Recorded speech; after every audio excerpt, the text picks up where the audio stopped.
A Jug of Syrup by Ambrose Bierce. This narrative begins with the death of its hero. Silas Deemer died on the 16th day of July, 1863, and 2 days later his remains were buried.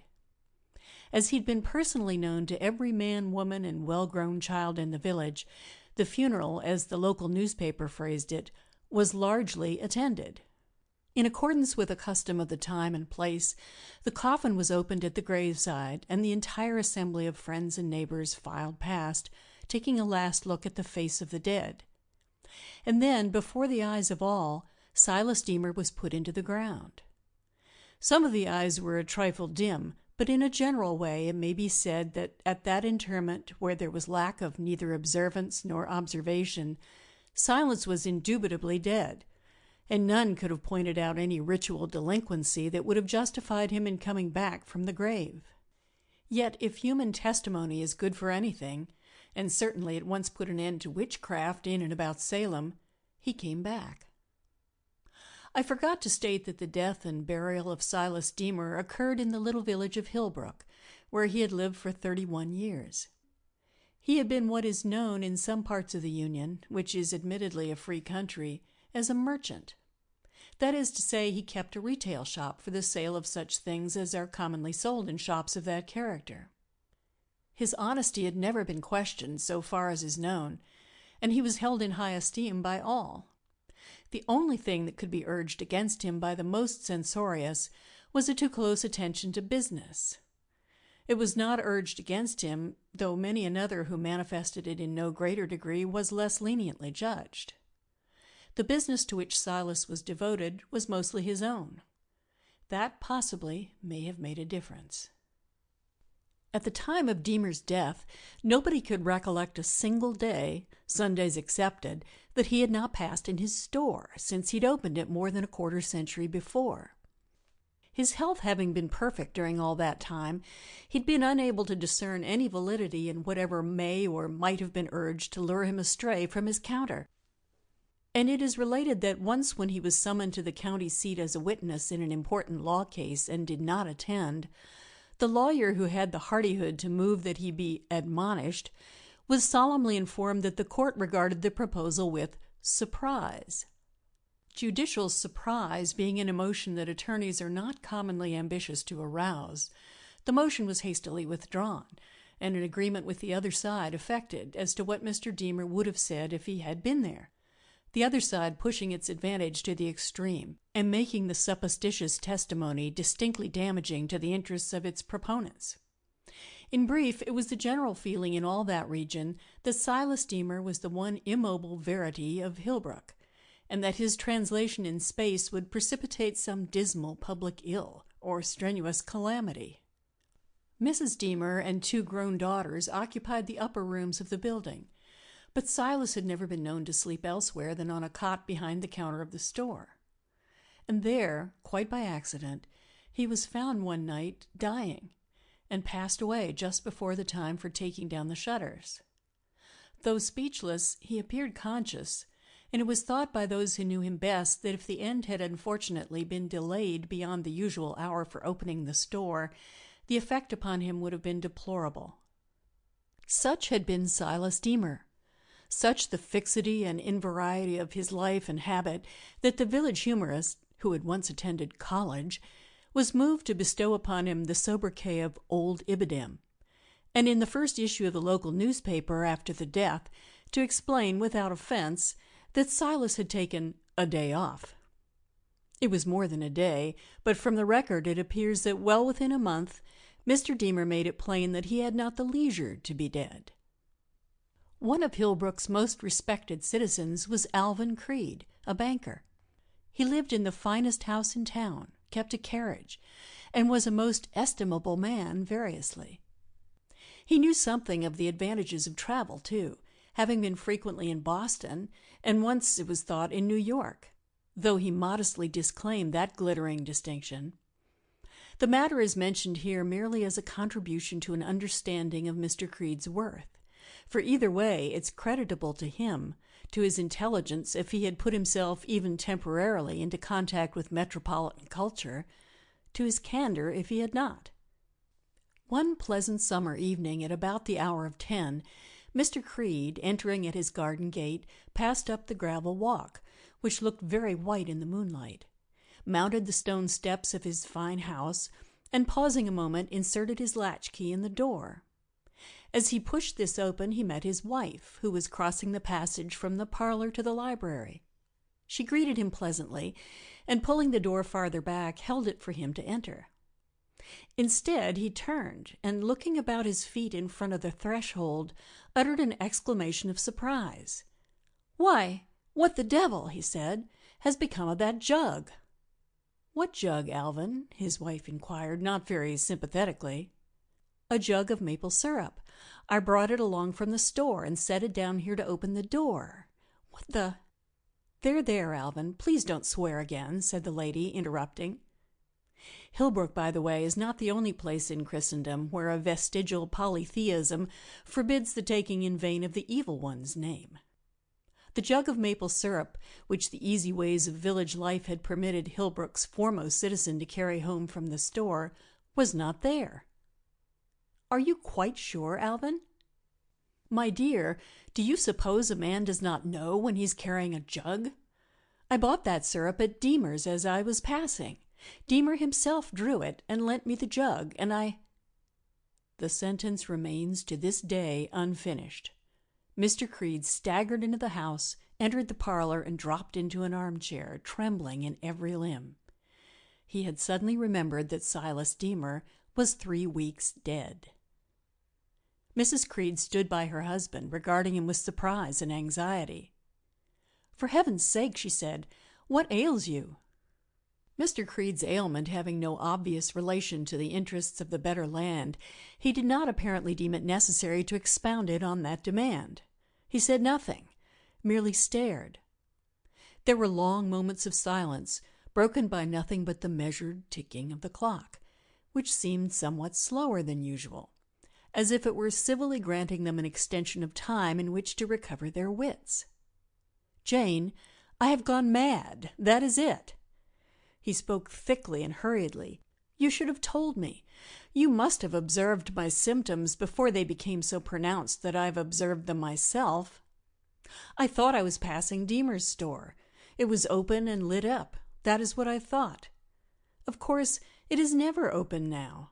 Silas Deemer stood at his desk behind the counter. My God, Jane, I saw him as distinctly as I see you. Remembering that you had said you wanted some maple syrup, I went in and bought some. That is all. I bought 2 quarts of maple syrup from Silas Deemer, who is dead and underground, but nevertheless drew that syrup from a cask and handed it to me in a jug. He talked with me, too, rather gravely, I remember, even more so than was his way, but not a word of what he said can I now recall. But I saw him. Good Lord, I saw and talked with him, and he is dead. So I thought, but I'm mad, Jane. I'm as crazy as a beetle, and you've kept it from me."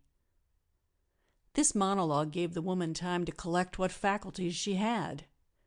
"Alvin," she said, "you've given no evidence of insanity, believe me. This was undoubtedly an illusion. How could it be anything else? That would be too terrible, but there's no insanity.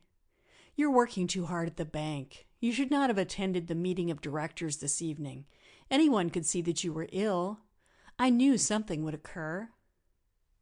It may have seemed to him that the prophecy had lagged a bit, awaiting the event, but he said nothing of that, being concerned with his own condition. He was calm now and could think coherently. Doubtless the phenomenon was subjective, he said, with a somewhat ludicrous transition to the slang of science. Granting the possibility of spiritual apparition and even materialization, yet the apparition and materialization of a half-gallon brown clay jug, a piece of coarse, heavy pottery evolved from nothing, that is hardly thinkable. As he finished speaking, a child ran into the room, his little daughter. She was clad in a bedgown. Hastening to her father, she threw her arms around his neck, saying, "You naughty papa, you forgot to come in and kiss me.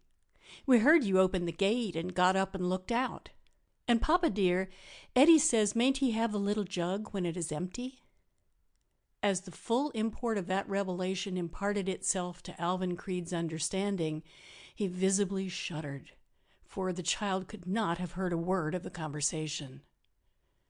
The estate of Silas Deemer being in the hands of an administrator who had thought it best to dispose of the business, the store had been closed ever since the owner's death, the goods having been removed by another merchant who had purchased them en bloc. The rooms above were vacant as well, for the widow and daughters had gone to another town. On the evening immediately after Alvin Creed's adventure, which had somehow got out, a crowd of men, women, and children thronged the sidewalk opposite the store. That the place was haunted by the spirit of the late Silas Deemer was now well known to every resident of Hillbrook, though many affected disbelief. Of these, the hardiest, and in a general way the youngest, threw stones against the front of the building, the only part accessible, but carefully missed the unshuttered windows. Incredulity had not grown to malice. A few venturesome souls crossed the street and rattled the door in its frame, struck matches and held them near the window, attempted to view the black interior. Some of the spectators invited attention to their wit by shouting and groaning and challenging the ghost to a foot race. After a considerable time had elapsed without any manifestation, and many of the crowd had gone away, all those remaining began to observe that the interior of the store was suffused with a dim yellow light. At this, all demonstrations ceased. The intrepid souls about the door and windows fell back to the opposite side of the street and were merged in the crowd. The small boys ceased throwing stones. Nobody spoke above his breath. All whispered excitedly and pointed to the now steadily growing light. How long a time had passed since the first faint glow had been observed, none could have guessed, but eventually the illumination was bright enough to reveal the whole interior of the store, and there, standing at his desk behind the counter, Silas Deemer was distinctly visible. The effect upon the crowd was marvelous. It began rapidly to melt away at both flanks as the timid left the place. Many ran as fast as their legs would let them. Others moved off with greater dignity, turning occasionally to look backward over the shoulder. At last a score or more, mostly men, remained where they were, speechless, staring, excited. The apparition inside gave them no attention. It was apparently occupied with a book of accounts. Presently 3 men left the crowd on the sidewalk as if by a common impulse and crossed the street. One of them, a heavy man, was about to set his shoulder against the door when it opened, apparently without human agency, and the courageous investigators passed in. No sooner had they crossed the threshold than they were seen by the awed observers outside to be acting in the most unaccountable way. They thrust out their hands before them, pursued devious courses, came into violent collision with the counter, with boxes and barrels on the floor, and with one another. They turned awkwardly hither and thither and seemed trying to escape, but unable to retrace their steps. Their voices were heard in exclamations and curses. But in no way did the apparition of Silas Deemer manifest an interest in what was going on. By what impulse the crowd was moved, none ever recollected, but the entire mass, men, women, children, dogs, made a simultaneous and tumultuous rush for the entrance. They congested the doorway, pushing for precedence, resolving themselves at length into a line and moving up step by step. By some subtle spiritual or physical alchemy, observation had been transmuted into action. The sightseers had become participants in the spectacle. The audience had usurped the stage. To the only spectator remaining on the other side of the street, Alvin Creed, the banker, the interior of the store with its inpouring crowd continued in full illumination. All the strange things going on there were clearly visible. To those inside, all was black darkness. It was as if each person, as he was thrust in at the door, had been stricken blind and was maddened by the mischance. They groped with aimless imprecision, tried to force their way out against the current, pushed and elbowed, struck at random, fell and were trampled, rose and trampled in their turn. They seized one another by the garments, the hair, the beard, fought like animals, cursed, shouted, called one another opprobrious and obscene names. When finally Alvin Creed had seen the last person of the line pass into that awful tumult, the light that had illuminated it was suddenly quenched, and all was as black to him as to those within. He turned away and left the place. In the early morning, a curious crowd had gathered about Deemer's. It was composed partly of those who had run away the night before, but now had the courage of sunshine, partly of honest folk going to their daily toil. The door of the store stood open. The place was vacant, but on the walls, the floor, the furniture, were shreds of clothing and tangles of hair. Hillbrook Militant had managed somehow to pull itself out and had gone home to medicine its hurts and swear that it had been all night in bed. On the dusty desk behind the counter was the sales book. The entries in it in Deemer's handwriting had ceased on the 16th day of July, the last of his life. There was no record of a later sale to Alvin Creed. That is the entire story, except that men's passions having subsided and reason having resumed its immemorial sway, it was confessed in Hillbrook that, considering the harmless and honorable character of his first commercial transaction under the new conditions, Silas Deemer, deceased, might properly have been suffered to resume business at the old stand without mobbing. In that judgment, the local historian from whose unpublished work these facts are compiled had the thoughtfulness to signify his concurrence. End of A Jug of Syrup.